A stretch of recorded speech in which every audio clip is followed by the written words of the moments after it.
Okay.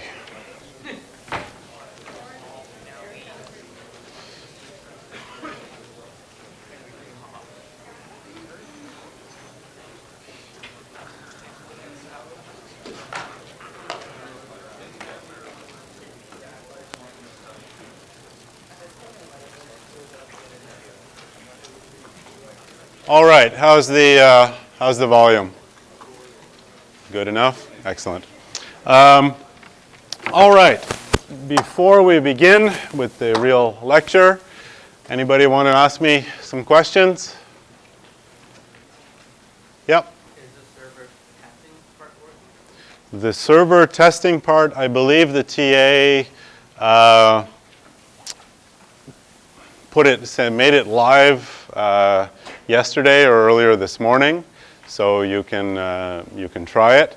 It's still listed as being in beta, so it won't be your final grade, but it allows you to try it, and that will be the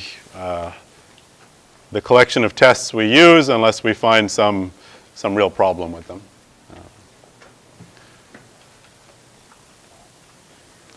Yep.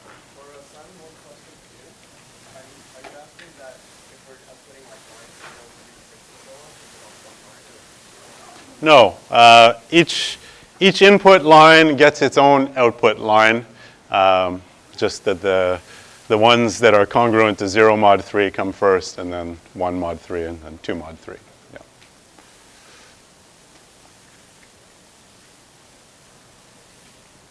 Okay.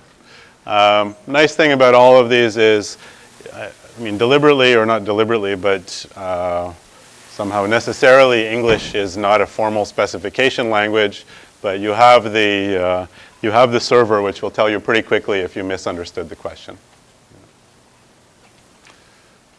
All right. So there's a couple of things I want to cover today. So remember last class we saw, so we're still working on lists or linear structures that are implemented as arrays. And last class we saw that not only can you implement something like a stack as an array, but and the way you implemented a stack was you let the top of the stack or the tail of the list keep moving its, growing and shrinking in this array. But if you also let the head move around in this array, then you can implement a deque or a queue or something where you add and remove from either ends. Or more generally, a list where the cost of adding something is proportional, or removing something is proportional to how far away you are from the nearest end. Either whether you're closer to the back or closer to the front, the cost is proportional to that.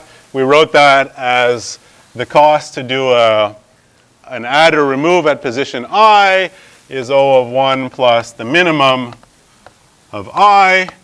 I takes as the smaller of the two if you're closer to the front, and n minus I, which is the smaller of the two if you're closer to the back. And with that, you can do things like add and remove at the front or back in constant time, and more generally, this is the cost of adding and removing at position I.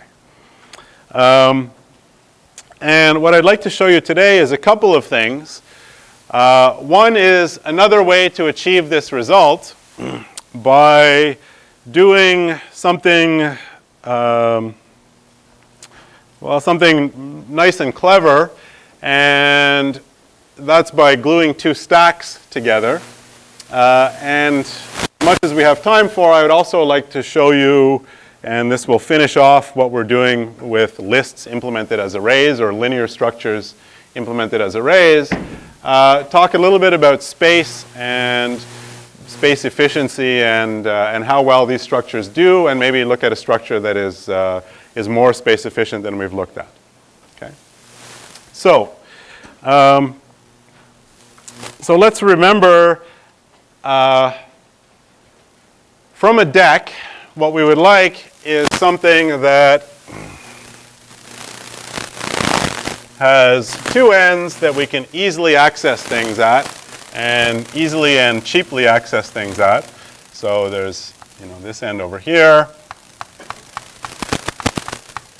this end over here, the front and the back. And it would be nice if we could easily add and remove things from there. And more generally, you know, access things in the middle or closer to the middle, and the cost should only be how far away they are from the end. So we saw you could do that with these circular arrays, but there's another way to do it. So the first thing that we did, the first structure we looked at was this array stack, or this array list, as it's called in the Java collections framework. And that gives us that solves sort of half the problem. It gives us a data structure where you can quickly add or remove at this end, but not this end. And so the natural thing to do is then to try and glue two of these things together back to back. So if you're trying to implement a deque, it's very natural to think, well, if I already know how to implement a stack, I'll just take two stacks and glue them together back to back like this. Okay? So we'll call this one the front. We'll call this one the back.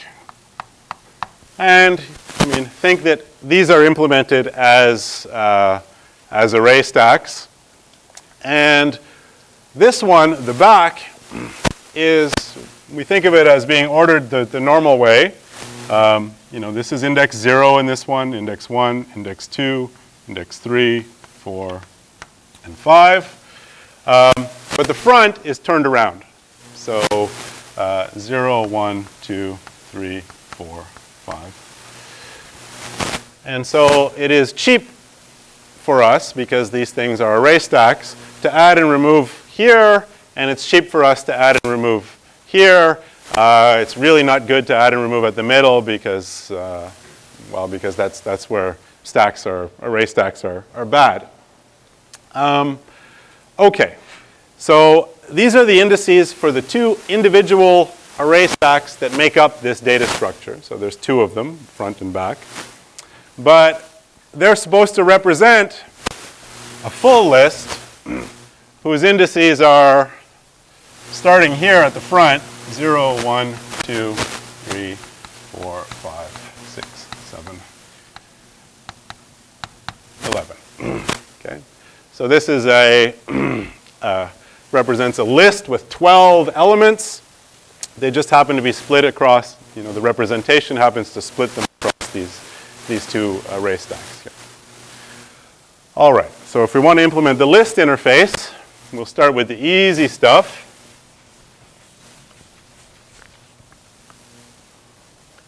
First thing we would like to be able to do is to get the ith value in this list. So this is our list. Elements are indexed 0 through 11 in this case, 0 through n minus 1 in general. How do we get the ith value?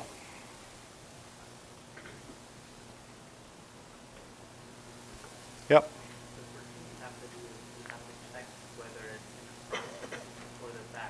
Okay, so there's going to be two cases here because the elements are split across these two different array stacks.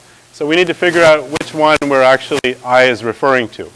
In this case, if I is bigger than 5, then we're referring to the back. And if it's less than 6, we're referring to the front, the element we're looking for. And in general, what we're asking is whether I is less than the size of that front stack. Right?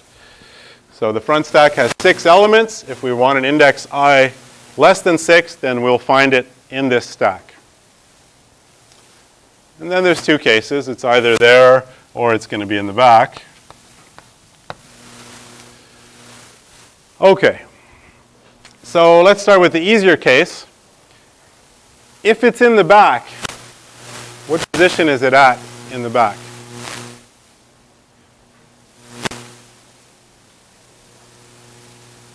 Yep. Yeah.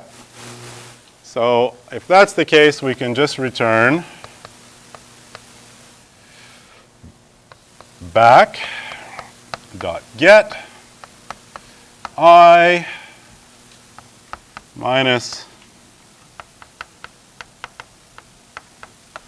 front.size. Okay? Right? So if I ask for, so front.size is 6. If I ask for the thing at position 6 in this list, that's actually the 0th thing in the back. If I ask for the thing at position 7, that's the 1th thing in the back. Position 8 is the 2th thing in the back. That's the easy one. What about if it's in the front? So do I just return the ith thing from the front? No, somehow the front has been turned around so its indices are backwards compared to the indices in the whole thing. Yep. Let's check that out. So the suggestion is return front dot get front dot size minus I. Let's check that. So what's front dot size in this case? 6. So what if I ask for the 0th element? So then I is 0. So we say front.size minus I. I'm asking for the element at position 6 in the front. Is that right? How many? Is there an element at position 6 in the front? No. The highest index in the front is 5. So this formula, very close, is just off by 1.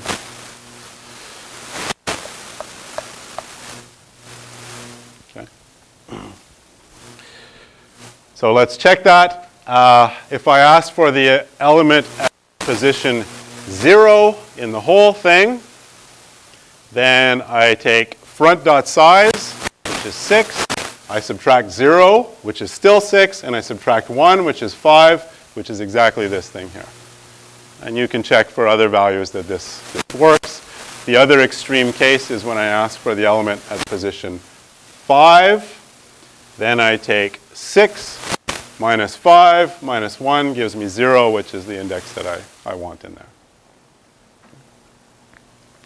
So the element we're looking for is either in the back at position I minus front.size, or it's in the front at position front.size minus I minus 1.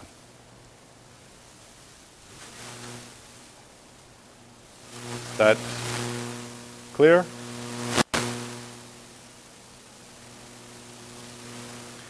Do I need to do set?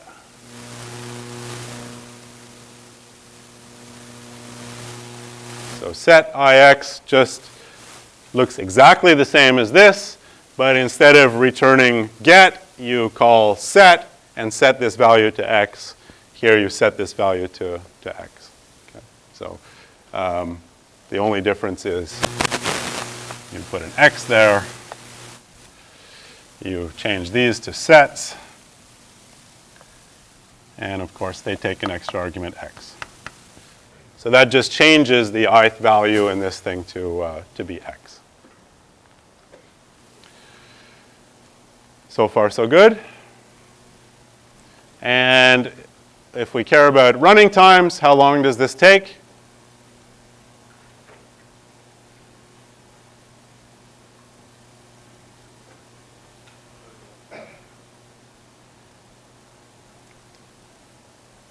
Does it matter how big how many elements there are in this list?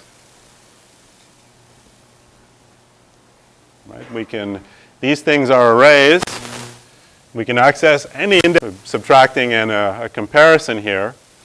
So all of this easily takes constant time. And that's because these lines here in an array stack, they take constant time. Okay. Yep. What happens, like, let's say a front has 6 elements, but and we keep taking out from the back. What happens when we get the F in the back array and we still want to remove from the back? Yep. So now we have to look at, all right, the situation where we have 2 more operations to implement, the add and remove operations, and we have to figure out what we're going to do here.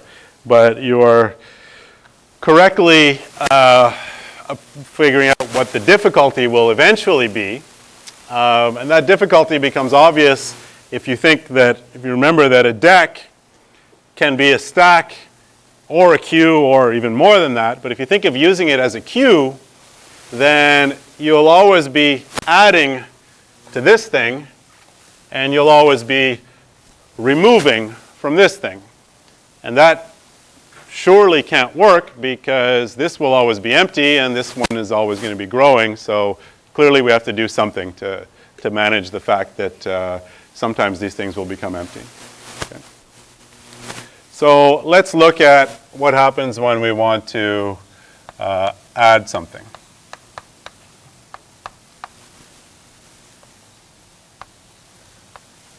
So we want to add at the ith position in this whole thing, let's say. And there's going to be some, well, so adding maybe is not such a problem. Let's write it down and see about any kind of restructuring or rebalancing we might need to do. So what would the add IX operation look like? So I want to add something at position I. And so I here is referring to an index in this top listing of indices, not these bottom ones, which are just internal to the data structure. Yep. Wouldn't it also need to take kind of if and else, and then you would call front or back dot add that would just scroll through and remove everything important just like a normal way? Yeah. So all we're doing is we're just, I mean, it's the same thing basically, except that we need to decide whether we're adding to the front or the back, and we have to add at the appropriate position. So again, we can say something like, if I is less than front.size, then we'll add to the front, and otherwise we'll add to the back. And I don't think there's anything weird we have to do here. So if I wanted to add at position 8 in the back, that's really adding at position 2 in the front. So that's just 8 minus front.size again. So nothing weird. That is just back dot add. The position we want is I minus front.size. And we want to add an X. And in the front, we're going to be adding to the front. Let's make sure we add at the right position. Let's take I equal 4, for example. So this is my I. Then I really want to end up at position, I really want to add at position, so what position do I want to add at actually? Do I want to add at position 1 in I, or do I want to add somewhere else? In this in front or at somewhere else? Yep. Sorry, where? Size minus I minus 1. So size is 6. So 4 or 6 minus 4 minus 1, that would give me 1. Is this where I want to add? So why don't I want to add there? It looks like the right place. Because remember, this thing is an array stack. Don't look at the top things here. Look what happens if I add at position 1. All these elements, 1, 2, 3, 4, and 5, will get shifted this way. And that's not what's supposed to happen up here. What's supposed to happen is that 4, 5, 6, 7 are supposed to go off in that direction. So 1 is going in the wrong direction if I add here.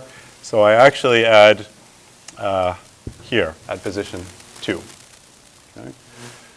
So that is front.add front.size minus I, no minus 1 there. Okay. So if I want to add here, so at position 4 in this whole list, what I actually do in the front is I add at position 2. That pushes all of this stuff over, putting this thing here. And remember that it also extends these indices, so 0 now starts over here. So think through that carefully to get it right, but it's basically the same. You just have to worry about the fact that the front is inverted. Okay. And how about remove? This is where we can run into trouble. So we want to remove the ith value. How do we do that? Yep. Is the front.add, sorry, in the first if statement, is not supposed to have the x on? Sorry, yes, it should have x. We add x at that position. Yep. I thought like 0, 1, 2, 3, 4, 5, and 5. Was there like an error? No. The list, I mean, the list that we're implementing is indexed by 0 through 11. So think of at position 0, there's an A. At position 1, there's a B, if you like. So if you ask me how many elements are in this list, I'll tell you there's 12 elements. And the 0th one is A, the 1th one is B, the 2th one is C, and so on, all the way up to the lth one, which is at position 11. But this list internally, when you're implementing it, it's made up of 2 sublists, one which contains these values, FEDCBA, and the other one which contains GHIJKL. Okay. And you have to do the translation when a user asks you for the ith element in the whole list, you have to figure out where that is in this, in which of the 2 sublists, and at which index in those sublists. Okay. All right, so remove, we'll have something similar.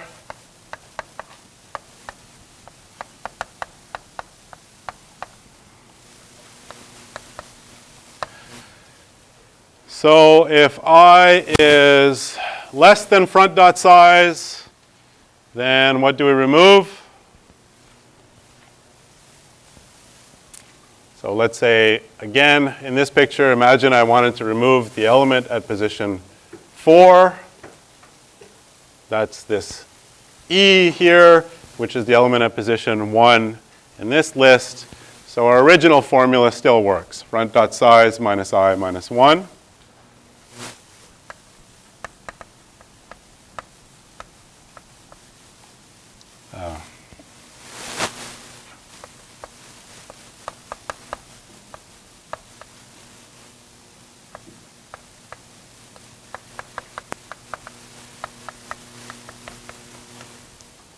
Otherwise,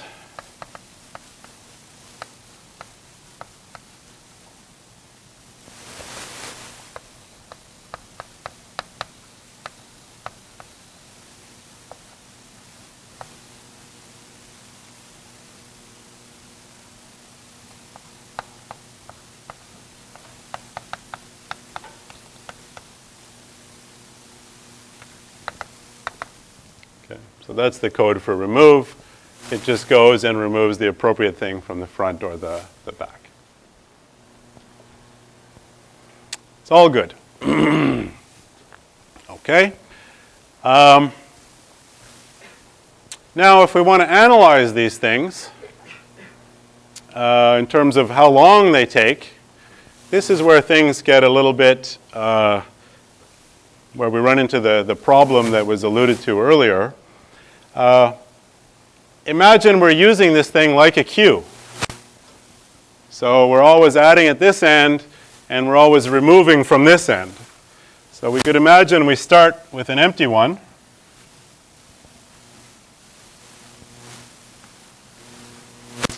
And then we add a bunch of things. We add A, B, C, D, and so on. So those go into this end if we're doing this like a queue, using this as a queue. A, B, C, D, E,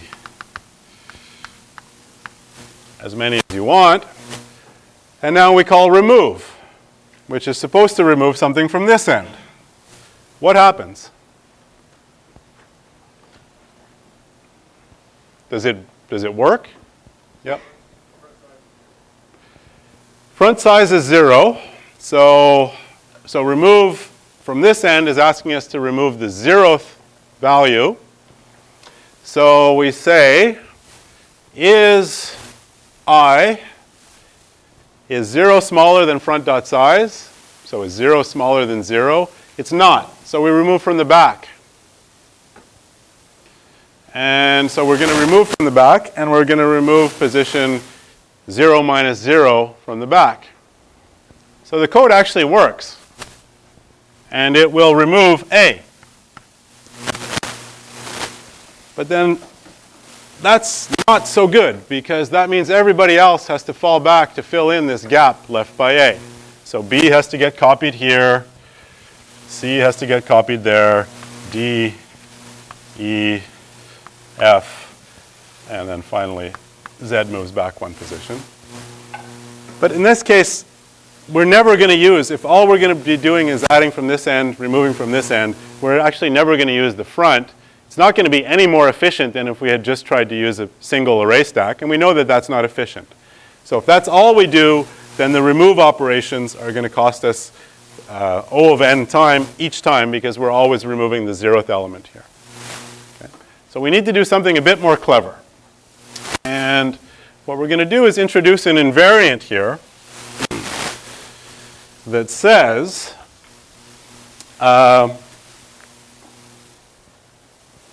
something like,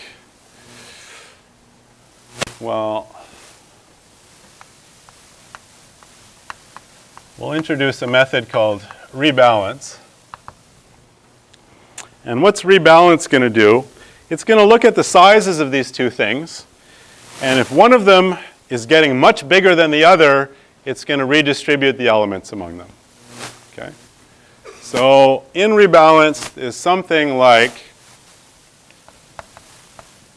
if front.size plus back.size is, let's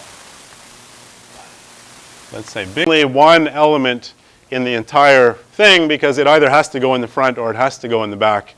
So then they're going to be, if you're trying to do something like keep the factors the same while whichever one has that one element is infinitely bigger than the other one. So we'll only worry about the case when the size difference, when there's actually elements to move between them. And then we'll say something like, if front.size is bigger than 3 times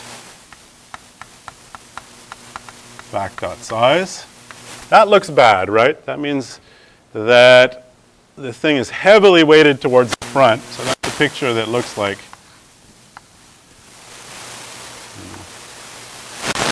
3 units of stuff here and only 1 unit of stuff there. Too much stuff in the front. So then we'll do something like, I'll just write a comment, rebalance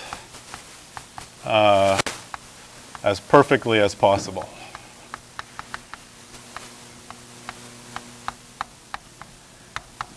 And what do I mean by as perfectly as possible? what I mean by that is that we do something like maybe n over 2 items in the front and n over 2 items in the back. Okay. So that's what it means. Take everything, rip these apart, and copy a bunch of data from here to here, shifting things over so that at the end of this process, these two things have almost exactly the same size. They may be off by 1 if n is odd. Okay? And same thing in the other direction. If back dot size is bigger than 3 times front dot size, then do the same thing.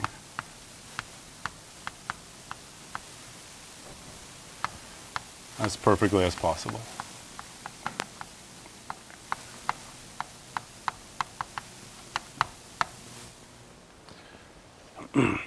And when are we going to do this rebalancing? Well, we're going to do it after every add operation and every remove operation.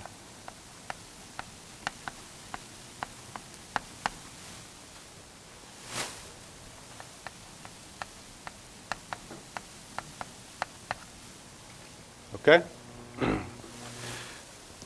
So this is a pretty aggressive thing. It doesn't wait until the front becomes empty or the back becomes empty. Actually, once they start to differ by too much, by one is more than a factor 3 bigger than the other one, then we perfectly rebalance these things.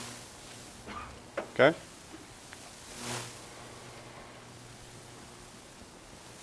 So now, imagine again this example where we're using this thing as a queue. What happens? Well, we add at this end, add the A. Nothing happens because there's only one element, so there's no rebalancing that has to happen. But then we add the B, and already, now the front dot size is 0, the back dot size is 2. 2 is more than 3 times 0, so we'll end up doing a rebalancing, which will put A here and B here. And now we add some more things. We add C, nothing exciting happens. D, nothing exciting happens. And then finally E. Now the back is 4 times bigger than the front, so we'll do rebalancing again as equally as possible. And that'll give us A, B, C over here. D, E over here. And if we keep adding, you'll see that, things keep shifting over here. And so this thing always stays roughly balanced, within a factor of 3 at least. Okay? Good. And so at some point, if someone asks us to remove something, it's not going to be a problem because that thing that we want to remove is here. It's the last element in the front stack. It's cheap to remove that. So I'm seeing some confused looks.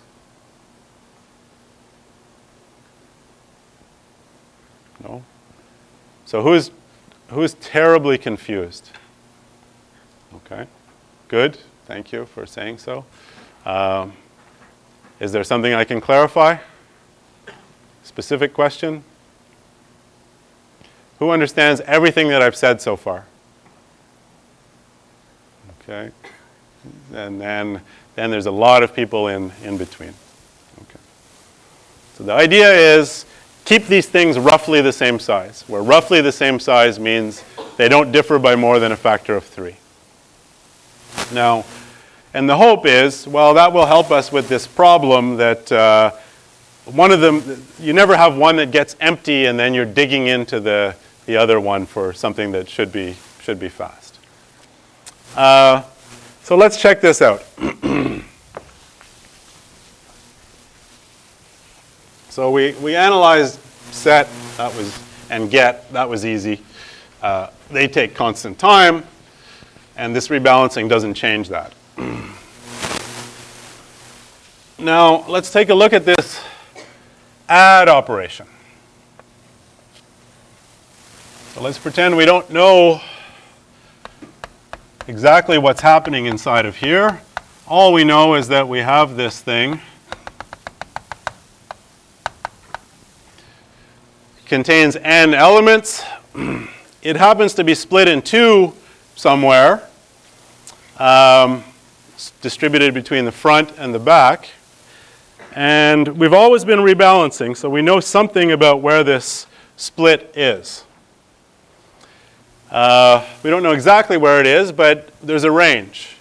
So if I draw it, 0 to n minus 1 like this, where is the earliest place that the front could end?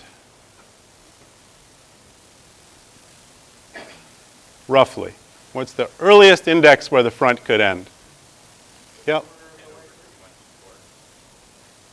N over 2 minus what? Nope, close. Yep. If it ended at n over 3, so that means there's about n over 3 elements here. That means there's 2n over 3 elements here. Is that the threshold we've set? So there's twice as many elements on the back. No. Off by 1. It cannot end before n over 4. Because if it did, then there's less than n over 4 elements here, and there's more than 3n over 4 elements here. Well, that means that the back is more than 3 times as big as the front, and we just don't let that happen. Okay? Except for the very small value, n equals 1, that's never going to happen. Okay? So the front contains at least these elements up to position n over 4. And by the same reasoning, the back contains at least these elements from positions 3n over 4 and beyond. So this is definitely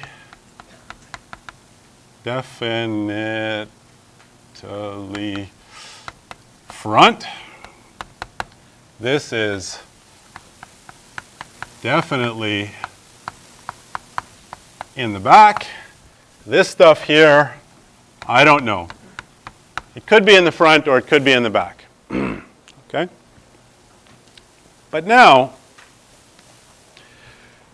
so if I try and add to a position I that is smaller than n over 4. So let's say add ix with I smaller than n over 4. Then I know I'm definitely in the front. So picture looks something like this. This is the I here. How many elements do I have to shift to do that add in that front array stack?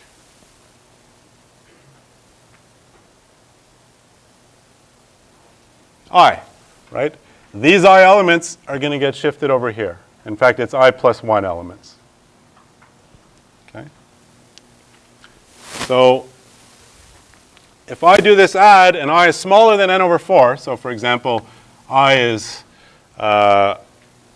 2, then I will have to shift, no, it's actually I elements. These two elements, 0 and 1, will get shifted, and I'll add the new thing at what used to be called position 1 here. Okay? So if I do that, then I have to shift I values. That's good because I is closer to the front than the back, so I is the smaller of I and n minus I. So that's the right thing. I want to shift I values in this case. On the other hand, if I end up with I over here, so I is bigger than 3n over 4, then I'm definitely in the back. I'm trying to add to something in this back thing. How many elements do I have to shift? Yep. It's actually ends up being n minus I elements, but yeah. So if I do that, so if I is bigger than 3n over 4, then I have to shift n minus I values, right? If I try and insert something here, then all of these elements that come later have to be shifted. That's actually n minus I values. That's good, because n minus I is smaller than I in that case. Now, what about in the middle here?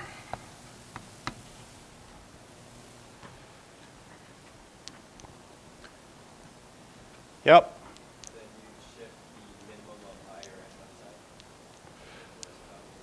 minus I. Actually, it's not necessarily the minimum. It might be more. So it's not necessarily the minimum. But here's where we use a cheat or a trick.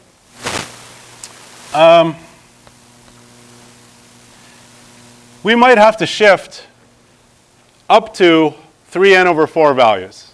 Not more than that, for sure. Right? I mean, it could be that the front went all the way to 3n over 4, and we ask you to insert right there, and everything has to move. That could happen. Or the other way around, it could be that the back came all the way back to n over 4. You insert right there, and everything has to move. So the only thing I can tell you for sure is otherwise we do something like shift at most 3n over 4 values. Now, so how many of you studied big O notation when you took something like Comp 1805? Yeah? And do you ever write an expression like this?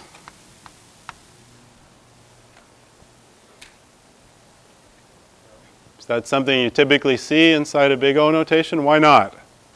Yep.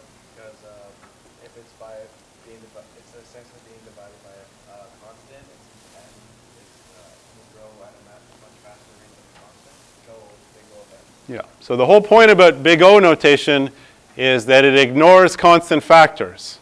So O of n over 4, that's the same thing as O over 4 or 3n over 4.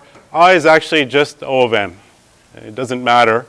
And the amount of work that we do, and in fact, and so is the minimum of, I is O of n, and actually so is n minus I, because n minus I is at least n over 4.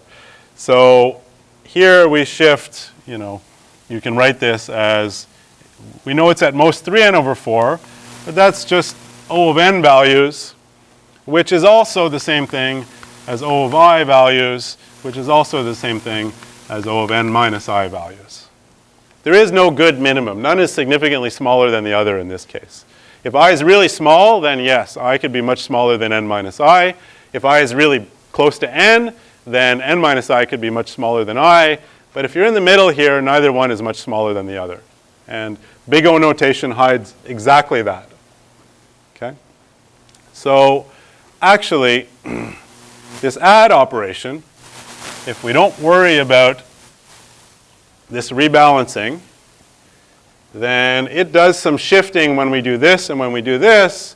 And you can check that in all three cases, the amount of shifting that gets done is proportional to the minimum of I and n minus I plus this leading constant.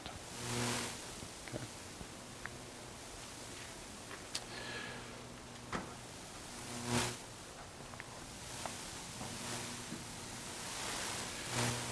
And the remove operation is exactly the same.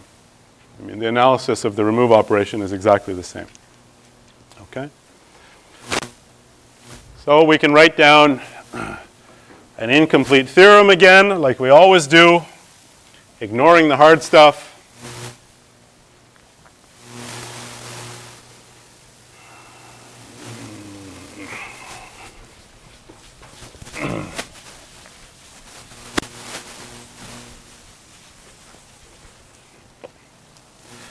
So we get a theorem that should start to look familiar to us. This thing is called a dual array deque. Implements the list interface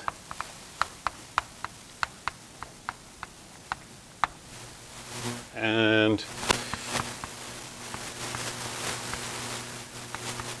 ignoring the time spent in calls to, I think I called it rebalance.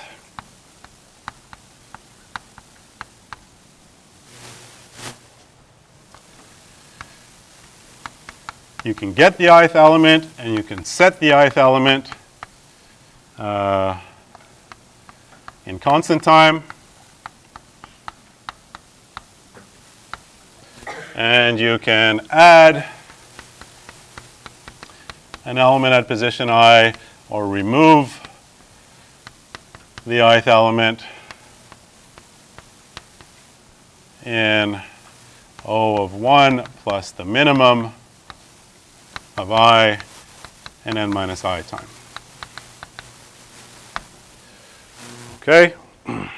And again, I have carefully ignored the thing which is difficult to analyze, and that's this rebalancing that we do after every add operation and after every remove operation. So we'll need to finish this thing, and we still have this to prove. We'll say if we start with an empty dual array deque and do any sequence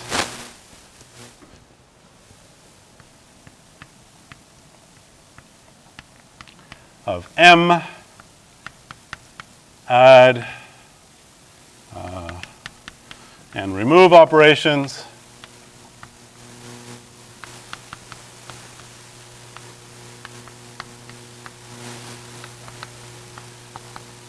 then the total time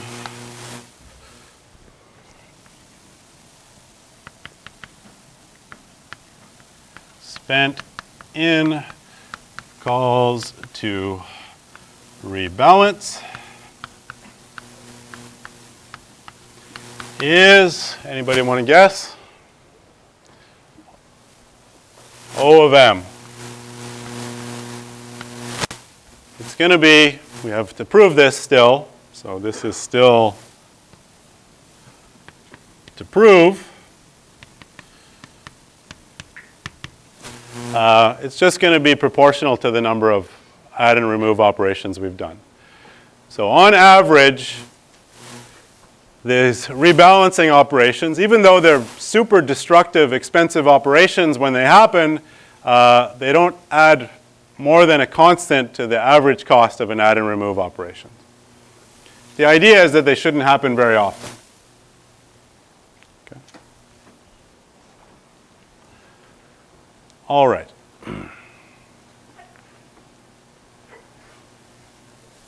So we've proven a statement like this before about ArrayStacks.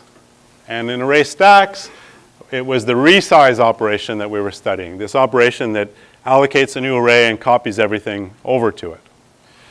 Does anybody remember roughly how we proved that? Yeah?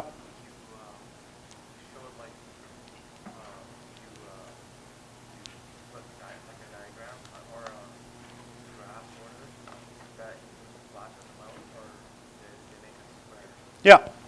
So you look at the times when resize does something, or in this case, when rebalance does something.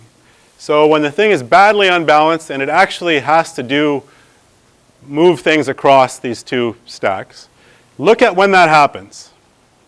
And we did that with a picture that looked like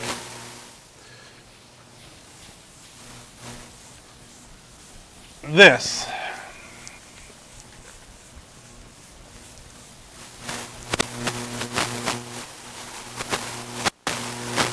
we had this thing that said, here's what it looks like now when we're about to do one of these operations.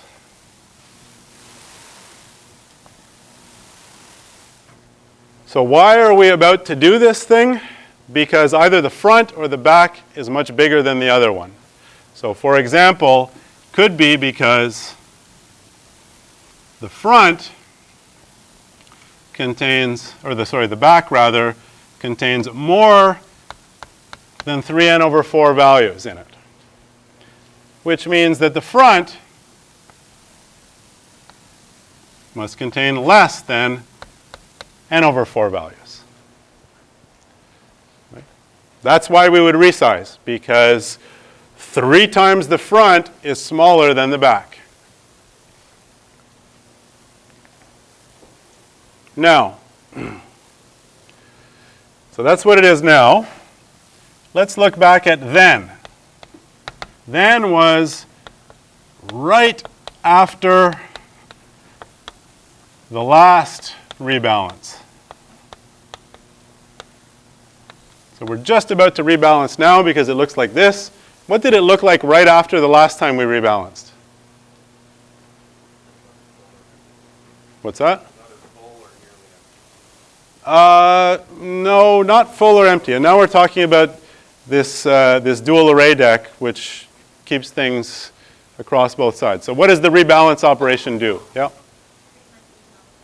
Pretty much even on both sides. So back then, the picture, and now this is where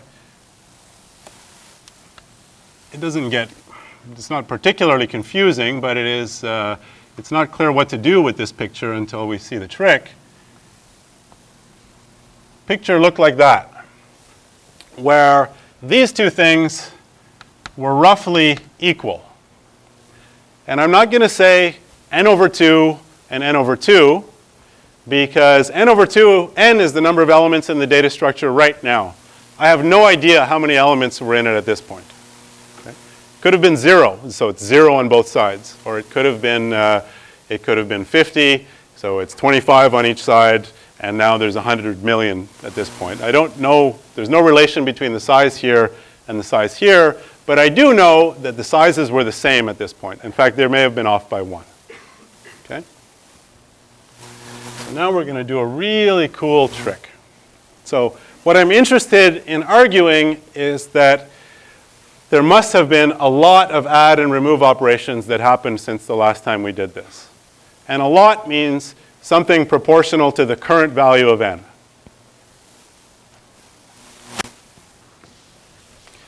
So we're going to define something called the potential.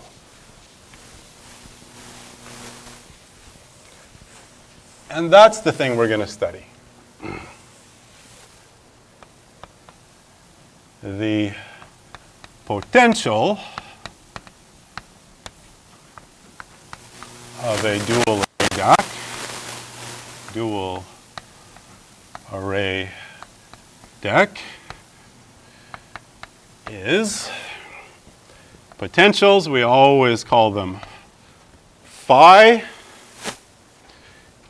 It's equal to the difference in size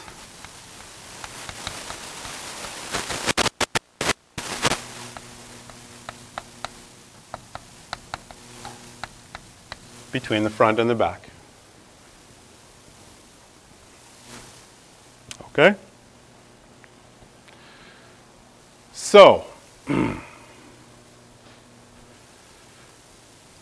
and instead of looking at exactly how many elements were here in these, was here back then, we're going to look at the potential, the difference. So back then, what was the potential? Or what can you tell me about the potential? Yep. It's no more than 1. So if n was odd, the potential will be 1 because the difference in size is 1. If n was even, it's a perfect split and the potential is 0. So back then, phi then is less than or equal to 1. What about now?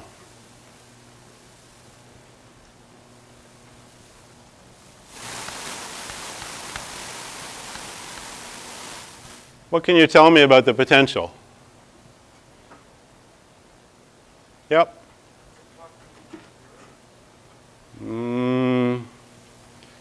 Not 0. Yep. Right now, it is at least n over 2. So if this is smaller than n over 4, and this is bigger than 3n over 4, then the difference is at least n over 2. It could be exactly n over 2 if this was exactly n over 4 and this was exactly 3n over 4. But the inequalities go the other way. So it actually says that the potential is actually bigger than n over 2. All right. So far, so good. Now, if I do an add or remove operation that doesn't, so this is the critical observation here.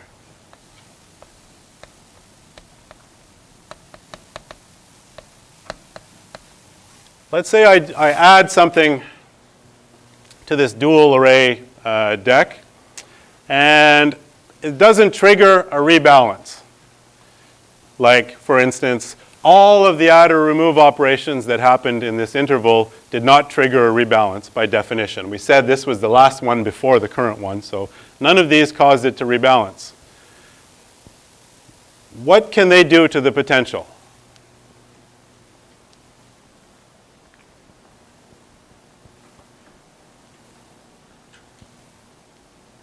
Can they make it go down? Yep. Yeah. So, and, well, I mean, you can think, if you're really talking, big data is the buzzword these days. And, you have a laptop computer. It probably has 4, 8, or 16 gigabytes of memory. So if I want a list that contains, let's say, uses enough memory. I won't say how many items are in it, but it contains 4 gigabytes worth of data, and I store that in an array list. Well, at some point, that thing is going to need 12 gigabytes of memory to do its job. Okay? So it's going to need 3 times as much memory as the amount of data you're storing, and that can actually be a limitation. So what we will see next class is you can do this using not just n wasted space, not just n over 2 wasted space, but never using more than something proportional to the square root of n wasted space. Okay? So 4 gigabytes of data, wasting something like, I don't know, a few megabytes of data. So off by a square root.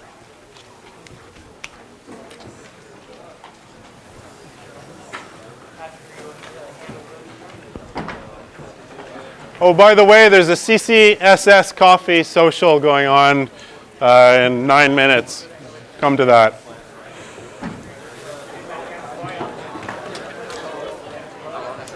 Some of us have a tutorial for 6 products. By 1.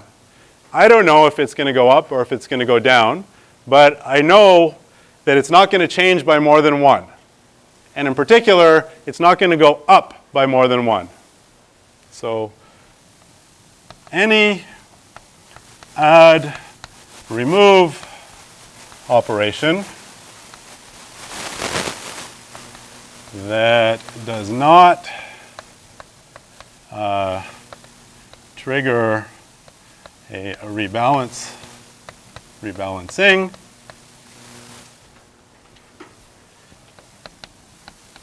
increases the potential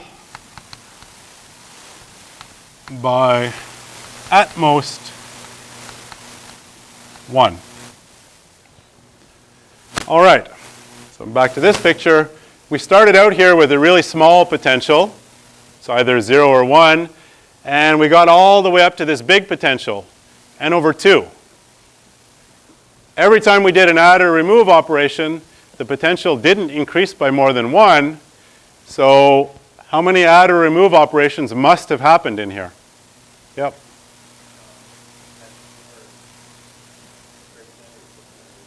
Yeah. So it's actually, let's say, at least n over 2 add remove operations happened here.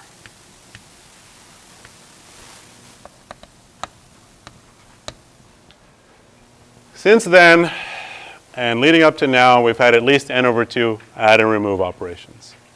Okay? And so this looks very much like what we proved when we were studying ArrayStacks, except the rebalancing was different and so on. But now, how long does this take? Well, to do this rebalancing step, we're going to do something like move n elements. Right? That's what we have to do now, is we're going to have to probably resize the arrays, shift things, so copy things into new arrays so that they're nicely balanced. But it's basically moving n things. And so we can look at this picture again.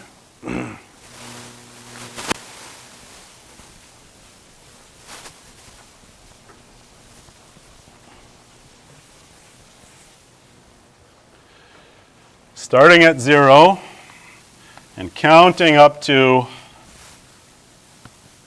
m, each of those add and remove operations that theorem is supposed to be studying.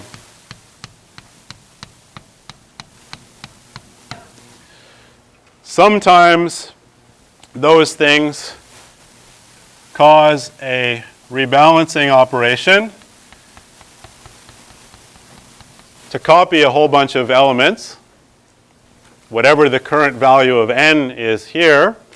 But whenever that happens, I can look back and say there were no rebalancing operations that occurred in these n over 2 minus 1 steps. Agreed? That's what we just proved. So this is all clear. No rebalancing things happened here. And, so we have a bunch of these towers. I don't know exactly where, but so let's call this n sub I. So this is now n sub I over 2 minus 1. This is n sub I minus 1, and so on. So this is all clear.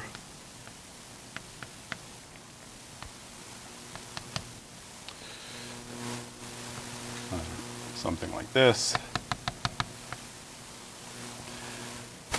And now we know we can do the same trick. If we take this tower and break it in half, then we can lay it out two layers deep in this space, only overlapping, because of this minus 1, we may be overlapping this thing here.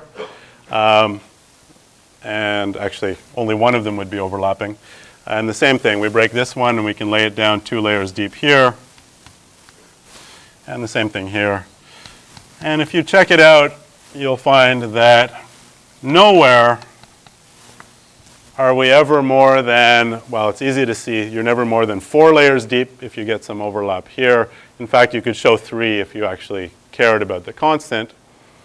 But the point is, all the work that we do rebalancing really only adds up to a constant times the number of operations that we've done here. Okay.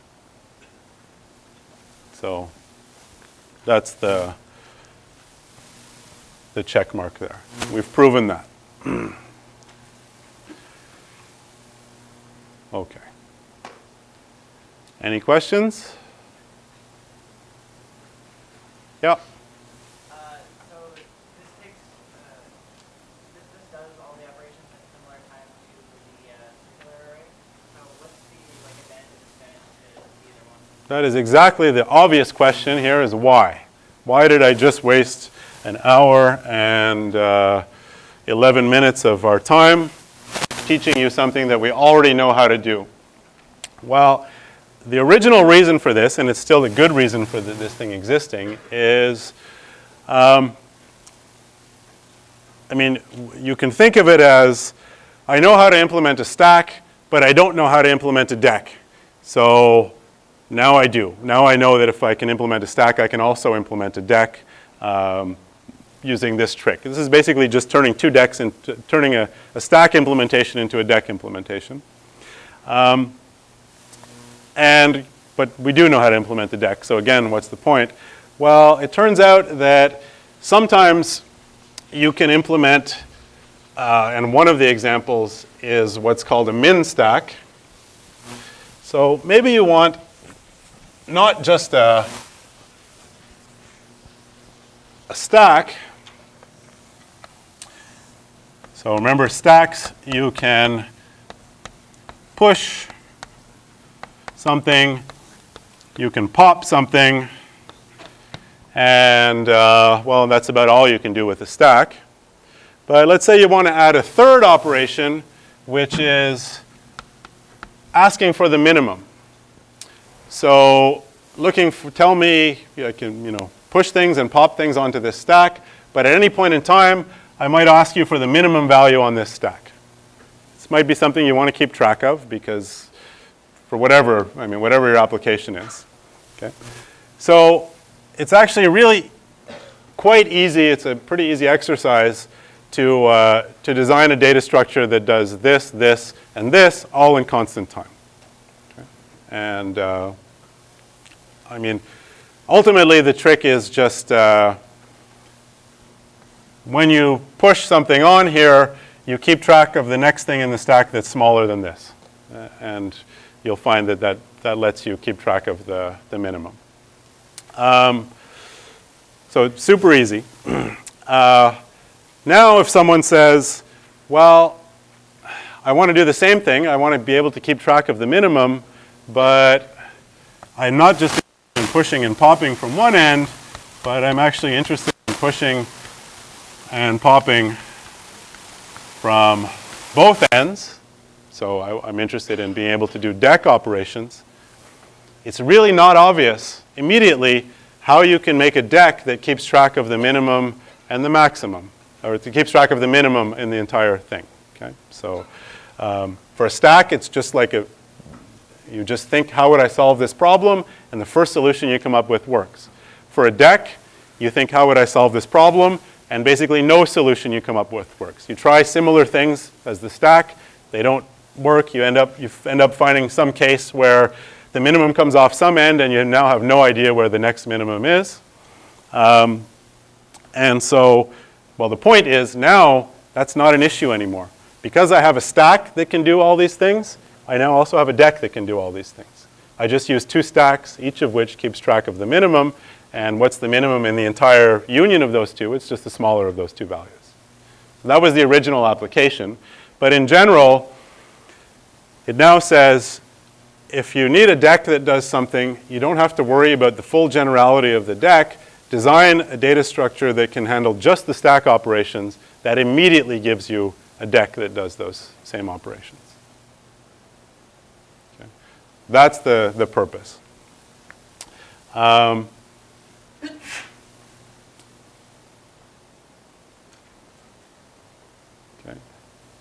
So this is a common thing in computer science in general and data structures, is this idea of reductions, of saying, if I have something complicated that I want to solve, the first step to understanding it is to maybe reduce it to a simpler problem.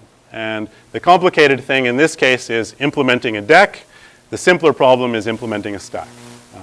And we showed that actually this gives such a reduction that now we only ever have to worry about implementing stacks. Okay, good. All right, so now I will just give you a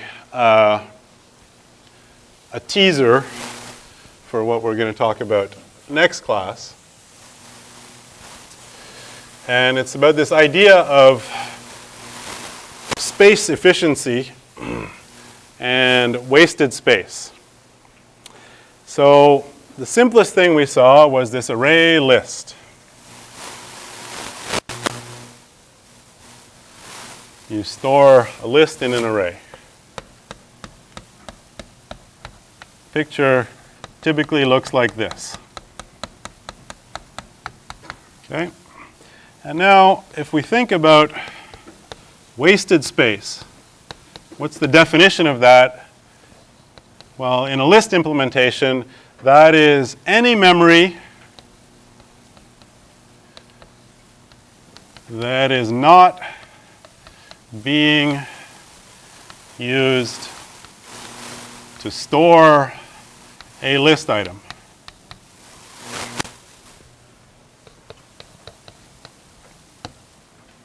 Okay.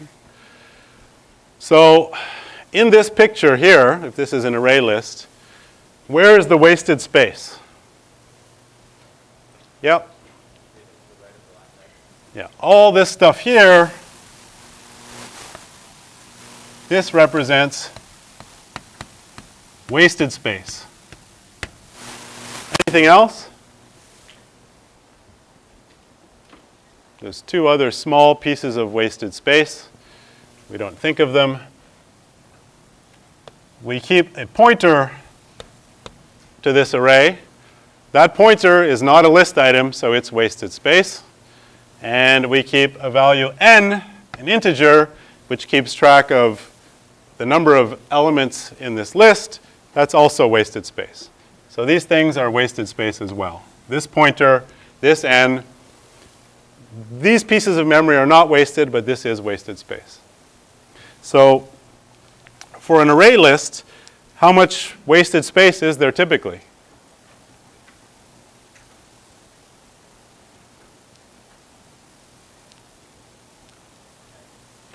Yeah, it's proportional to n. In fact, when I do a resize, I create an array that's exactly twice as big as I need it to be.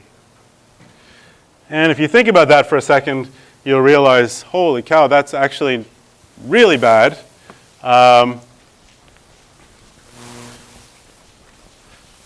Because right at the moment that I do a resize, this is what the picture looks like. If I'm resizing because the thing is completely full, I have n items here in this array A. It's full, I need it to grow, so I allocate a new array B. And right at this moment, before I start moving data from A to B, how much wasted space is there? 2n.